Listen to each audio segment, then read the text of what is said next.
Nowadays, we try to live in a pluralistic society, which is a society where people with different points of view live peacefully in community. But how is possible that people with different way of thinking in different aspects of politics, religion, and ethics live in community? The answer is citizens' ethics or ethics of the citizens. That is the study of how to live better in society as a citizen. Taking into account this definition, the citizens' ethics tell us that for constructing a society, a pluralistic society in this case, the society needs to have common points, some minimal demands to form the citizens' ethics, because if we don't have these minimum points, the there will they there wouldn't be a community because each individual will going into a nature state of war or fight. The contents of the civic ethics. The contents of the civic ethics are some values that the citizens have to form a society. These contents mostly are in democratic countries and apply to all citizens. The first one is the respect the human rights. The second one is the respect the values of freedom, equality, and solidarity as an expression of respecting the human rights. The third one and last one is the attitude of dialogue and active tolerance in the case that you want to express something to another citizen. Following these 3 points, the citizens' ethics tell us that you can construct a stable society because these are the basis for a peaceful community. Constructing a joint world. The idea of citizenship is linked with other ideas like adultness.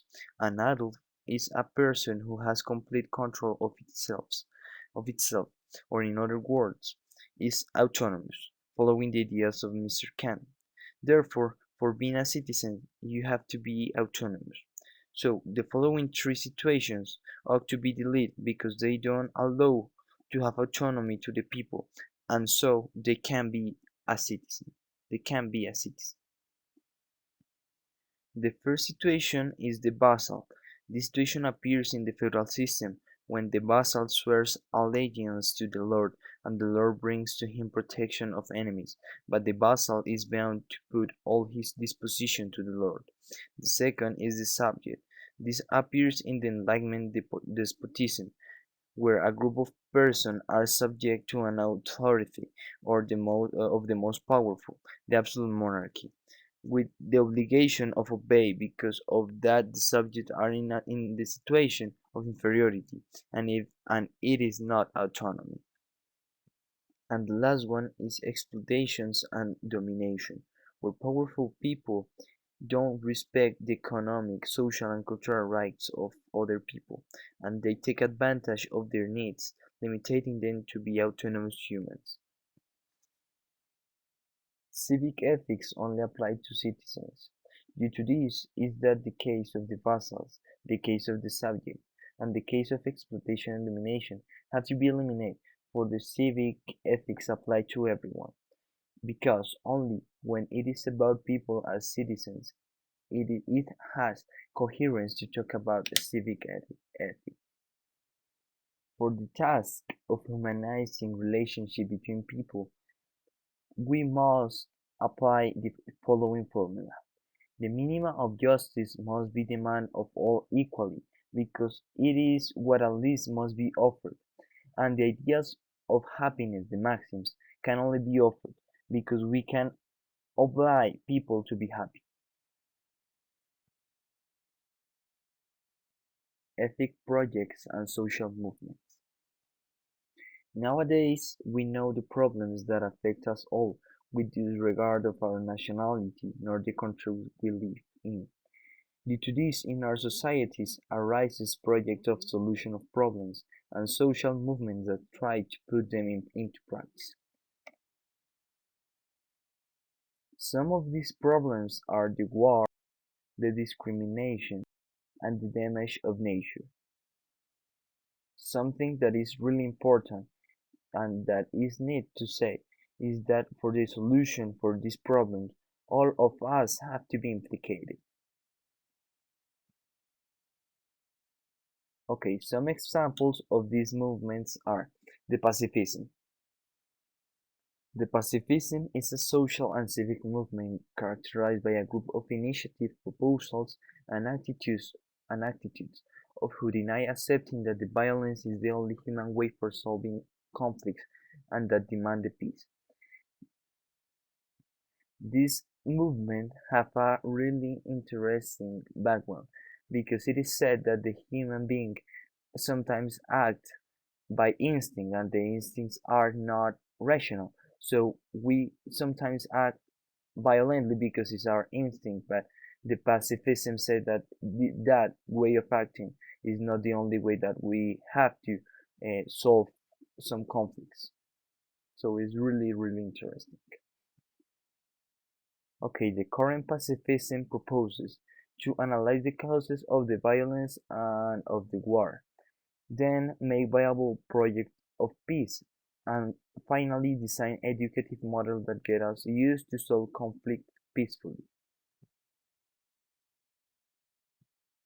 Mahatma Gandhi is one of the most important representatives of the modern pacifism. He guided the independence of India from the United Kingdom without using violence, and he set up new methods of social struggle like the hunger strike. Another example of social movement is the feminism.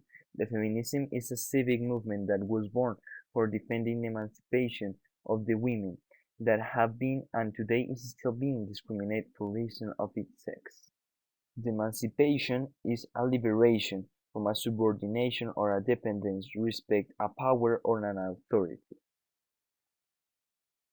The first feminist movement appeared as a result of French Revolution, where Olympe Gouche, in 1971, wrote the Declaration of the Rights of Women and the Female Citizen as an answer of the Declaration of the Rights of the Men and of the Citizen, elaborated by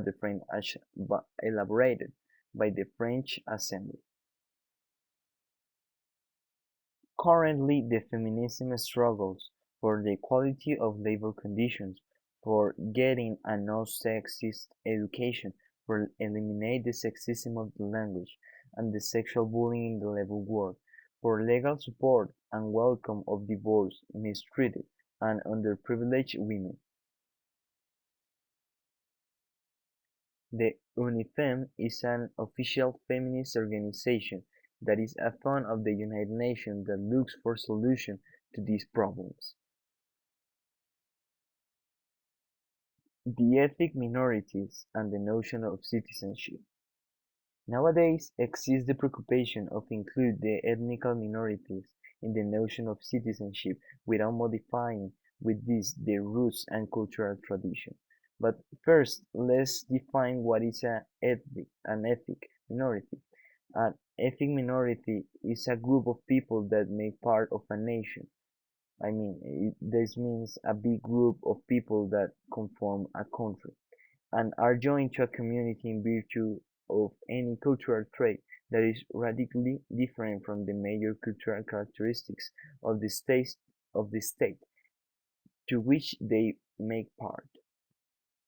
One example of ethnic minority are the Kogis that live in the Sierra Nevada de Santa Marta. This preoccupation emerged due to that in many cases in the integration with the rest of citizens, the group of the minority lose their distinctive traits and their identity thanks to a process of assimilation of patterns and laws of the majority until the point of losing their cultural unity. In some countries and societies which are not pluralist completely, it is used to apply some mechanisms of positive discrimination to solve this problem. The positive discrimination is a preferential treatment by the state to the individuals and make part of an ethnical minority, in the case that its belief or cultural tradition put them in disadvantage in relation with the rest of citizens. An example of a society or a country that use positive discrimination is Colombia.